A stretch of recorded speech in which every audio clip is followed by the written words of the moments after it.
Strength is a funny thing. Classically, it almost always has positive connotations. It's been a trait of heroes and saviors for as long as humanity has gathered around the campfire. But the flip side of strength can also be seen as stubbornness. A strong will can be rather annoying to some. Bravery can be seen as recklessness, and restraint can be seen as naivete. Strength can even lead you down a destructive path and blind you to other alternatives. The Aldecaldos are a nomad band of strength on loud display. From the rumble of their engines to the shouting matches straight out of a family gathering, these nomads are not afraid to argue what they believe is right, as well as to put their money where their mouth is. But there is one among them who, despite displaying the greatest strength of will of all, is torn by her own doubts. It's a struggle for her to rein it in, to temper her steel and wrestle her fears, to ultimately open her heart in order to fully hone her resolve. A resolve that, for a clan on the edge, is the only thing that can pull them back from the brink.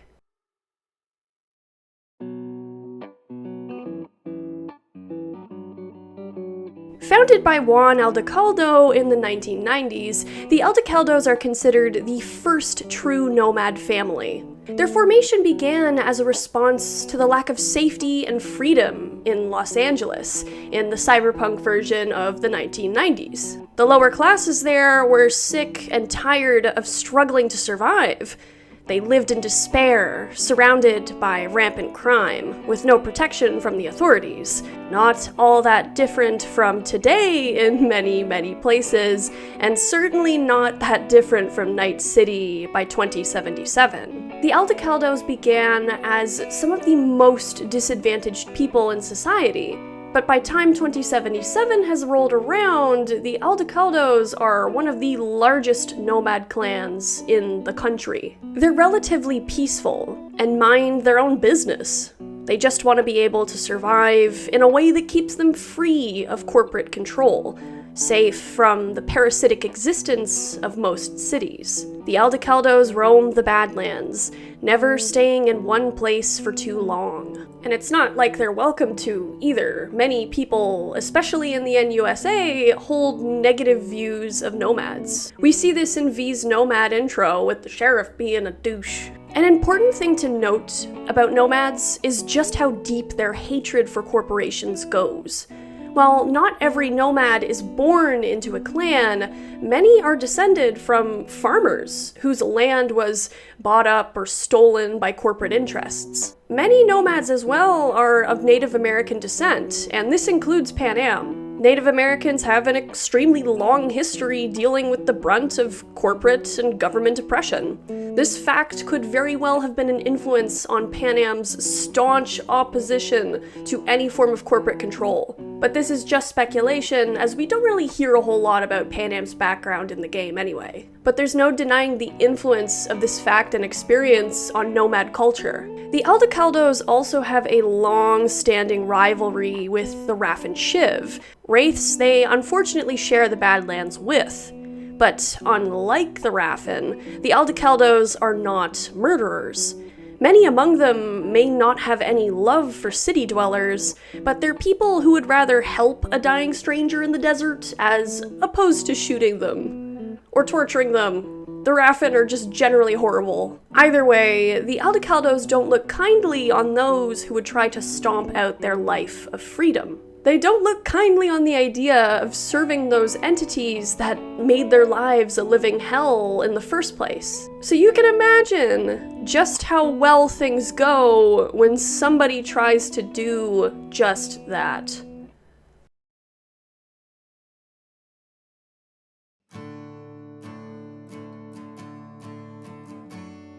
Panam Palmer was an Aldecaldo from childhood. We don't know anything about her parents or if she was born into the clan, but she was pretty much raised by many of the members.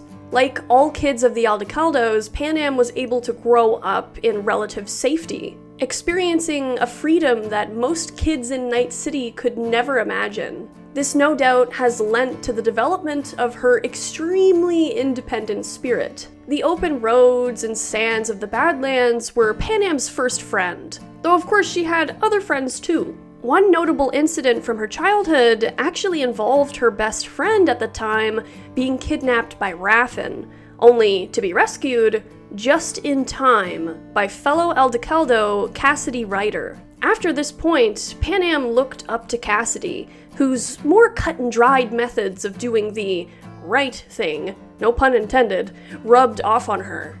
But Panam also looked up to fellow Aldecaldo Saul Bright, the leader of Panam's family by 2077.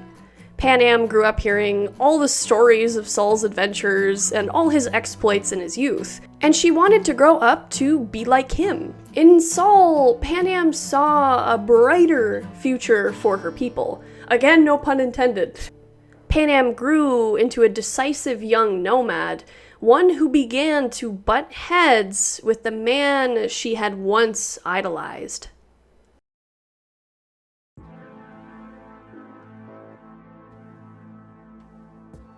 Saul Bright has some unconventionally conventional ideas about the direction the Aldecaldos should go. Saul is a more politically minded leader who tried to look at things far in the future.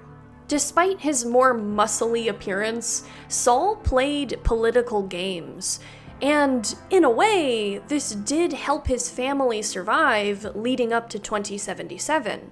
The clan was struggling by the time he took the leadership reins, and he knew he had to come up with a plan to save his family. But Saul had a different, more cautious mindset than many other members of his clan. A large number of the Aldecaldos consist of veterans of the corporate wars, experiencing the worst the corporations had to offer. They saw villages burned, cities blazing, all in the name of profit and consumption. For those returning after the war or just joining up with the Aldecaldos, they wanted as far away from corporate influence as possible. But Saul was not a veteran. He didn't see the horrors that his fellow Aldecaldos saw. This led to a lot of decisions that ruffled the feathers of his closest friends. Though to Saul, any sacrifice was worth it so long as it kept his family afloat. Life as a nomad isn't easy, but it's a life spent among family, living independently of corporate rule. A thing that Saul was very near to violating in order to save his family. Before the events of 2077, Saul moved his clan right outside Night City, and Panam followed him. She actually says to V in the star ending that the last time she crossed that border, she did so with hope. She wanted to believe in Saul, even if other people might not have wanted to go to Night City, for understandable reasons. Saul sought a long-term relationship with Biotechnica, in order to ensure more consistent pay for his family. Saul actually wanted to get technology that would enable his clan to farm in the Badlands, allowing them some long-term independence. The terms of this arrangement, however, became increasingly constricting and very unfair, and the Aldecaldos were feeling it. But Saul was not interested in hearing opposing viewpoints. His eyes were on the future that he really wanted his clan to have. If they gave a bit of their freedom now, they would have more independence in the future. Or at least that's the thought process. Saul would actually go so far as to punish members who suggested alternate routes of survival. After he returned from the corporate war of 2070, Scorpion made a suggestion that the Aldecaldos maybe sign on with Snake Nation, saying that there was strength in numbers. Whatever Saul's reasons are for disliking Snake Nation, he did not appreciate this suggestion from Scorpion. Saul didn't give him any work for a whole year, more or less ostracizing him from what made their way of life work. Many felt that this ongoing arrangement and bending over backwards for Biotechnica and Saul's near despotic approach was bringing them closer and closer to the corporate slavery that the Aldecaldos wanted to avoid. Panam Palmer was the loudest of all the dissenters. While Panam wasn't necessarily advocating for joining Snake Nation, she fought Saul tooth and nail over his ideas. She was just as bullheaded and just as stubborn as Saul. While Panam herself didn't have many other solutions, she echoed the sentiments of the family at large, that it was better to struggle on their own terms than to submit to corpo overlords. But Saul would not budge. It is a classic case of rock meets hard place. And so Panam left her family for a time, headed into Night City to live the life of a merc. She actually got into the afterlife working under Rogue, often pairing up with supposed fellow nomad Nash Bane. But this all went downhill when Nash turned out to be a wraith, and he stole her Thornton and took their cargo for a job they were gonna do, leaving Panam hung out to dry. The first time we see Panam is in the afterlife. Panam is giving Rogue hell, and you understand why. She had no idea she was working with a wraith, and Rogue had no sympathy for her situation whatsoever. But despite Rogue's indifference to Panam's struggles, even Rogue admits that Panam is a very competent mercenary, even if she's mouthy and impulsive and kind of annoying. Rogue connects V with this trusty, vibrant nomad in order to help them get a hold of the root of all of V's current problems, Anders Hellman, the creator of the relic. But of course, no plan in this game ever goes 100% smooth. This video is brought to you by War Thunder. War Thunder is the most comprehensive vehicle combat game, free to play on PC and console. With over 2,500 tanks, planes, and ships from the 1920s to modern day. War Thunder's extensive customization system and 3 PvP modes allows you to really make your commanding experience unique. Each vehicle is painstakingly modeled down to its individual parts, enhanced by realistic sound effects and beautiful graphics. Join 70 million War Thunder players for free on PC, Xbox, and PlayStation, using the link in the video description or the comments. New players and those returning after 6 months will get a massive bonus pack, including Vehicle Decorator Eagle of Valor, 100,000 Silver Lions, and 7 days of premium account. Available for a limited time only, so don't forget to click that link.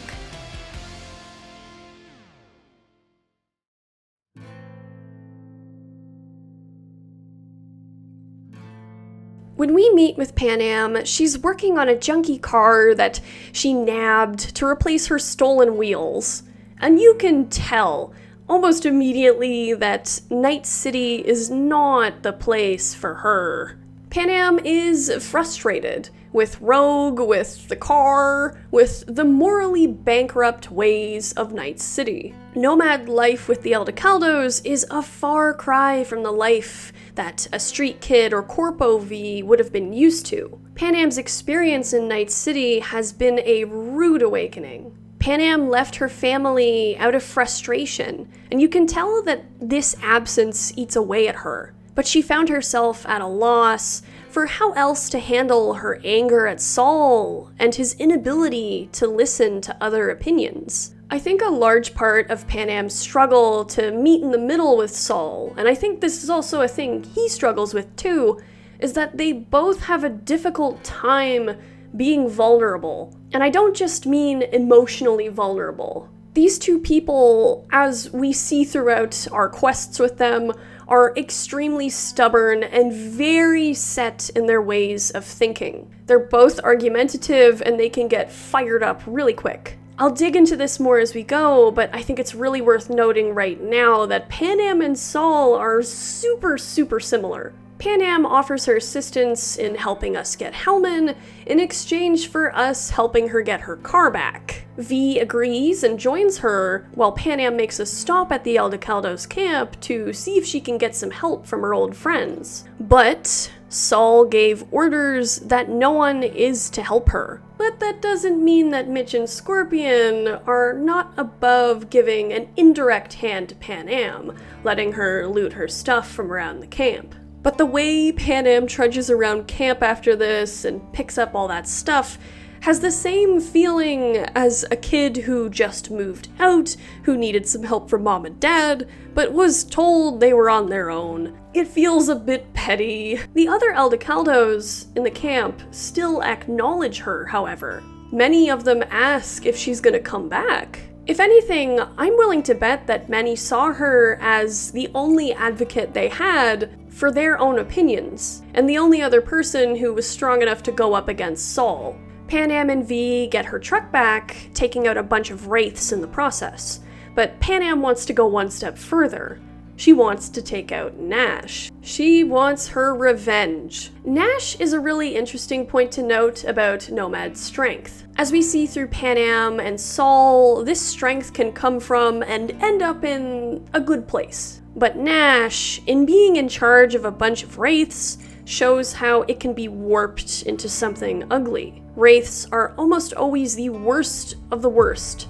Murderers, abusers, take your pick. They take what they want from whoever they want, and they don't care who they harm. I think it's important to note these two sides of this kind of strength, but also to take a look at Panam's desire for vengeance. While sure, taking out the Raffen is always great, Panam has very strong impulses and she often feeds into them, namely in the beginning of these quests. And that, in and of itself, can be a very dangerous thing. Not to say that Panam is anywhere near to being like the Wraiths, but when you look at someone like Nash, you can see what happens when you lean hard into your desires.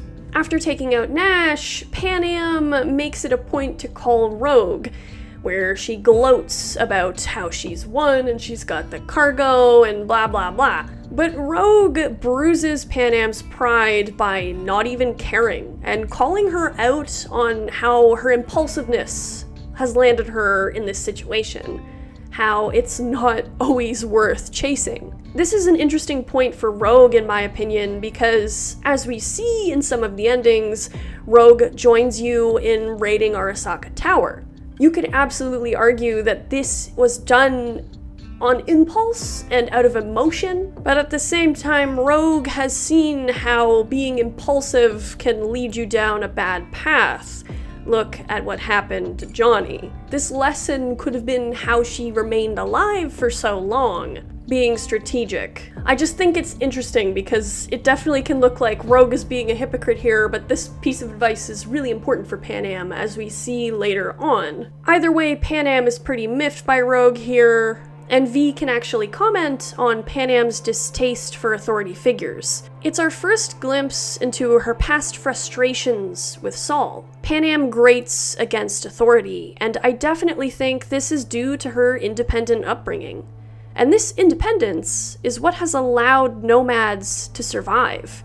So it's not at all a bad trait to have. But Panam struggles with her own emotions and managing them. She is still angry about Saul, and she gets even more riled when she feels she has been failed yet again by another authority figure. But I will say that I think that Rogue busting Panam's balls here was a really important moment for her character. Rogue is not in the wrong for telling Panam to clean up her own mess. She's not wrong calling Panam out on her greatest weakness, her impulsiveness. Is this nice? Is it fair? Maybe not. But I do think that Panam takes this to heart, in the sense that her plans following the Hellman mission tend to have more careful and thoughtful planning from there on out. But we'll get to that. I also think it comes down to the simple fact that Panam is not congruent with Night City. Someone's word doesn't mean anything here. It's void. It's nothing. Not even cash is a guarantee of fairness. Night City is a snake pit. The Aldecaldos are a family. The afterlife is a business. Panam is just trying to eke out an independent existence. She doesn't want fame. She's not motivated by that. And she's realizing very quickly that this life is not for her.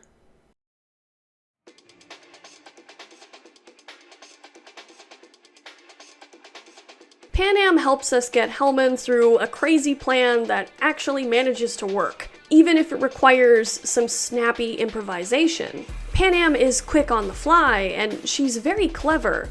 She can adapt in a flash, and it is awesome to see. But Panam didn't account for her fellow Aldecaldos and friends, Mitch and Scorpion, going to check out the crash. She didn't expect her comms to fail due to the rusty specs of her old Thornton, rendering her unable to warn them that the people on board were Kang Tao.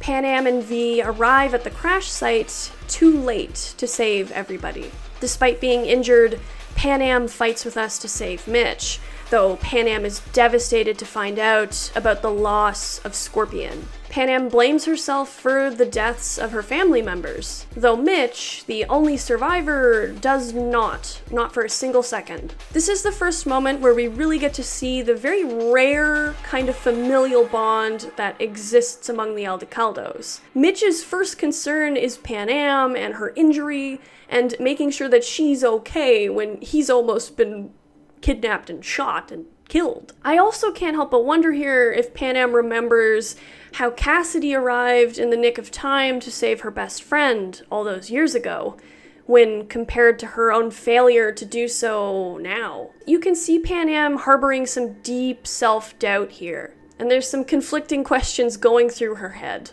Panam, despite her grief and her injuries, joins us in getting Hellman back and taking out Kang Tao in revenge for the Fallen.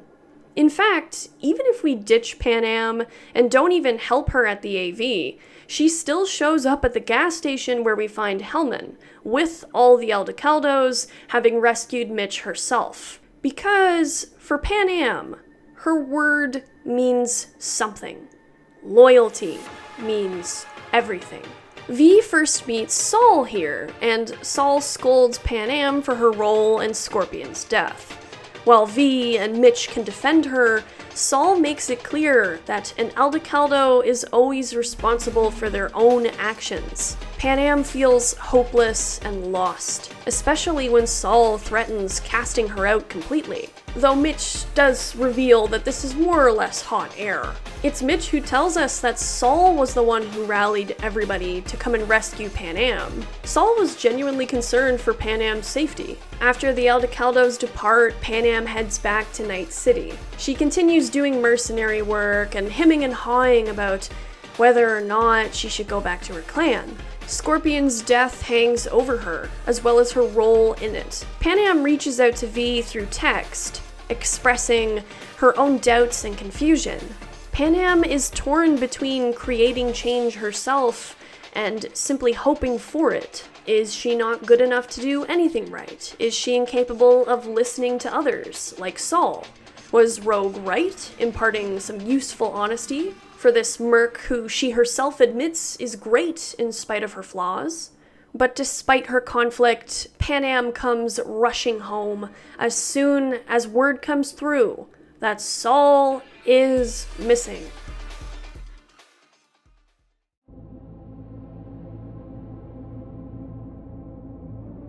The Aldecaldos have lost their leader, and nobody is really sure on how to handle the situation. Saul's been taken by Raffen, and the Aldecaldos, for one thing, can't afford all-out combat. They can't leave their camp undefended, as they've already lost a lot of numbers due to the Wraiths. And so Panam, with V's help and Mitch's drone, manages to free Saul from the clutches of the Raffen.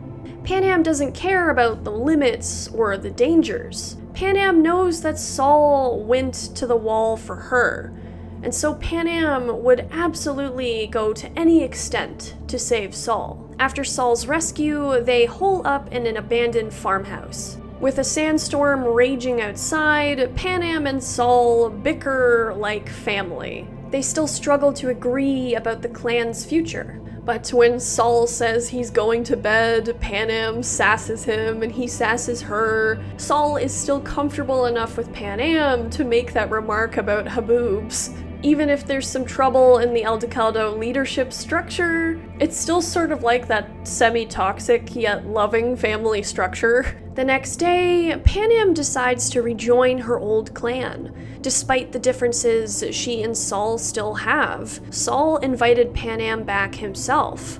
As Panam rides off into the sunrise, you know that the debate of the clan's future has not ended here. But at the very least, Panam is now going back to where, in her heart, she knows she belongs, and a bit wiser for her experiences in the meantime.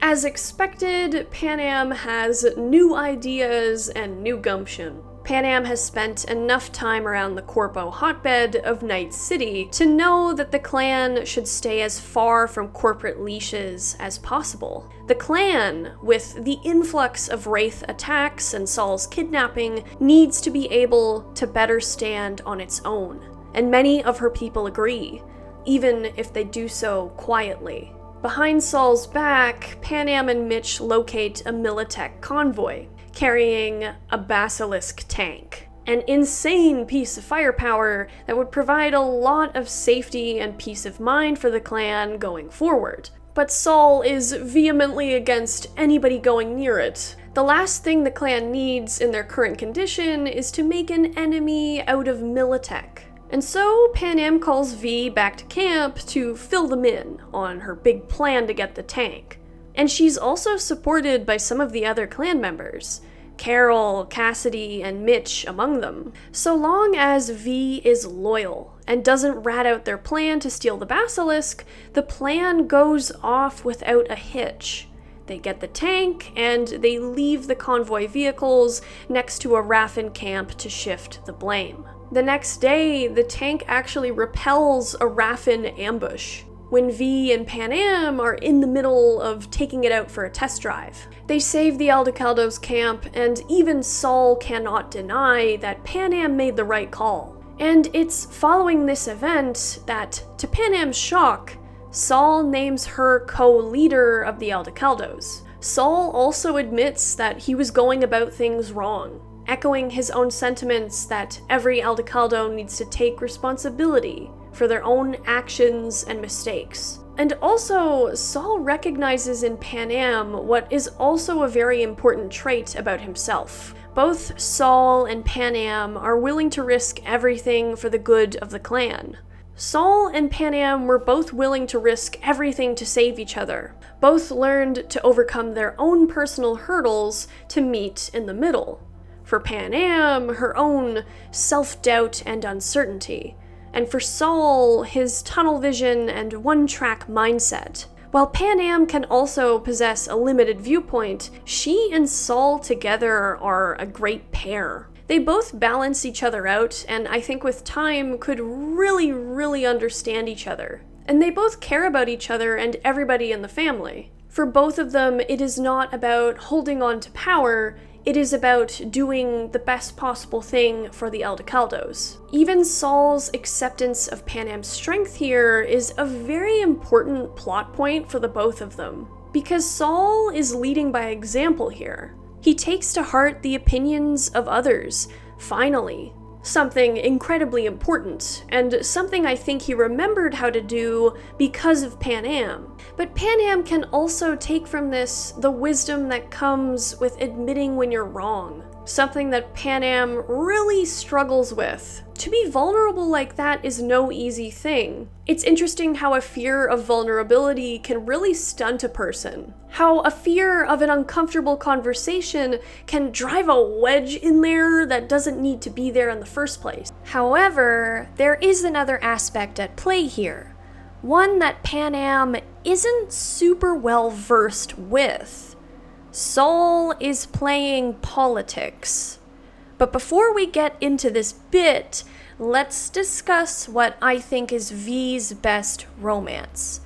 Panam's.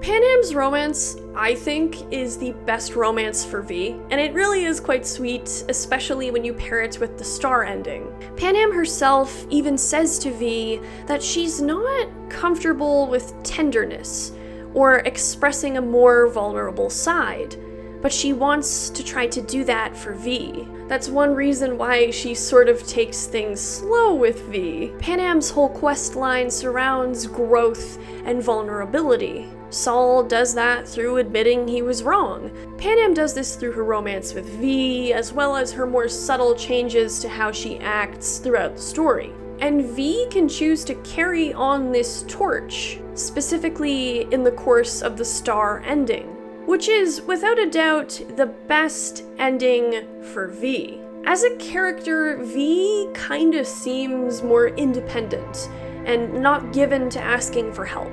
Even when Panam says that whenever V might need her, she will be there. So if V does the hard thing and chooses to call Panam for help, she is there. Panam is there, no hesitation, basically no questions asked, aside from where am I picking you up and where are we going? Loyalty is an Aldecaldo specialty, and there is no way that Panam would ever leave V out to dry, romanced or not. And the same goes for her family. On the surface, Saul knows that if Panam ever struck out again on her own, there was a huge risk of a fracture, splitting the clan in two. And that could very well spell disaster for a lot of people. While I do believe that Saul sees a lot of potential in Panam, he's also motivated to raise her up because of more subtle reasons. In the star ending, Saul can actually pull V aside and admit that he's not helping them out of kindness and loyalty, like he sort of advertises. He's doing this for Panam, and by extension, the clan. He knows Panam would leave if he turned his back on V, and the clan needs to be united. He recognizes the gravity of the situation that he's bringing his people into, but he knows the clan's fate is even worse if they split. Panam herself is also sort of weirded out by Saul's very sudden agreement with everything she says in this ending, but she's not as politically minded as he is. She's a straight shooter, so she doesn't know what to make of it. This is also why so many people among the Aldecaldos like her and respect her. What you see is what you get. Panam is incredibly nervous about leading, especially in this raid on Arasaka, and she doesn't want to let her people down. Even to a V that she's simply friends with, she shows this vulnerability, which to me demonstrates that she's definitely a good person for a leadership role. But you kind of feel a little uneasy at what you know about Saul's motives, especially considering how the other clan members have reservations about how the two have been cooperating. Like, is this a sign of bad things to come? Or is this a sign that Panam could someday learn some of Saul's tactics and become a better leader because of it? Also, the veterans, like Carol, Teddy, and Bob, can actually explain to V that Saul is using the raid on Mikoshi as an opportunity. The clan will be able to get some wicked tech from Arasaka, which will make them lots of eddies. And while this might undermine this ending's nice moments, like Saul making V an Aldecaldo, it doesn't undermine Panam's joy in you joining her family. Whether you're romancing her or you're just friends with her, she is literally ride or die for you. She's the only romance option to go to bat to join you in the ending. And you don't even have to romance her, you just have to show your own loyalty and friendship throughout the game. And it's so important to realize that over the course of the game's story, V has lost so much. V has lost their closest friend, their hopes and dreams, their future. The star ending is the only ending that, in my opinion, gives more to V than it takes. Panam and Saul join V in raiding Arasaka Tower, until they reach the doors of Mikoshi. Here, a wild Atom Smasher appears, but Saul blows his chest piece to bits with his shotgun, point blank, giving V and Panam the advantage that they need to beat him. All before Atom Smasher stomps Saul's head into a puddle. His final words being that of the name of his clan. Panam screams bloody murder, and together you avenge Saul's death, as you should. For me, Saul's death is the saddest in the whole game. It was even sadder for me than Jackie. This guy went out like a champion. And with his final breath, he declares his undying loyalty to his family. And it's doubly horrible because Panam is destroyed by this. She basically just watched her big brother figure get, squished. Auburn style times 10.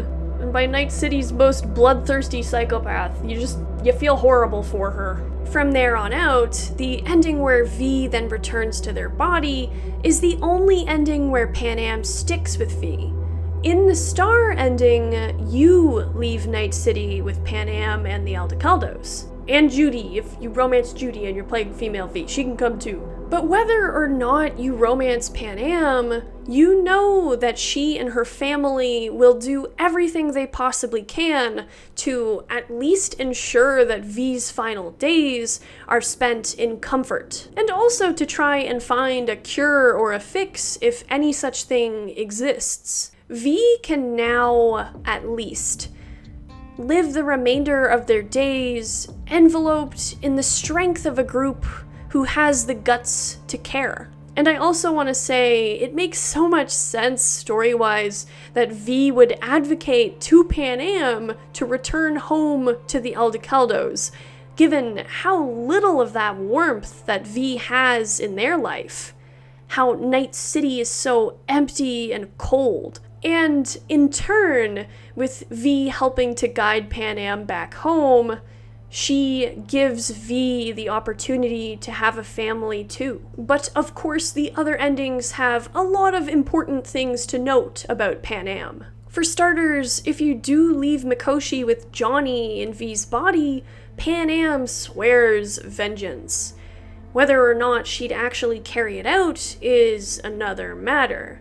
I think Panam would be too shattered if faced with V's body. In the Sun and Devil endings, no matter what, Panam always leaves Night City with the Aldecaldos, and Saul is still alive. But the ending that hurts the most in regards to Panam is the Phantom Liberty one. V was in a coma for 2 years, and Panam tried to reach them, but understandably never got any word. Whether you romance her or not, when you try to call her and let her know you're alive, she refuses to speak to you. Panam can hold a grudge before the end of her quests, and she can certainly still hold one now. The biggest ouch of this whole ending is that Mitch is the one who calls V, to tell V that Panam does not want to talk to them and that they should not attempt to contact her again. So in conclusion, the star ending is definitely the best ending for V. And it's all because of love and family and vulnerability. You can't be strong without being a bit weak, and in the end, humans are stronger together. Otherwise, we never would have found our way around those campfires back when we lived in caves.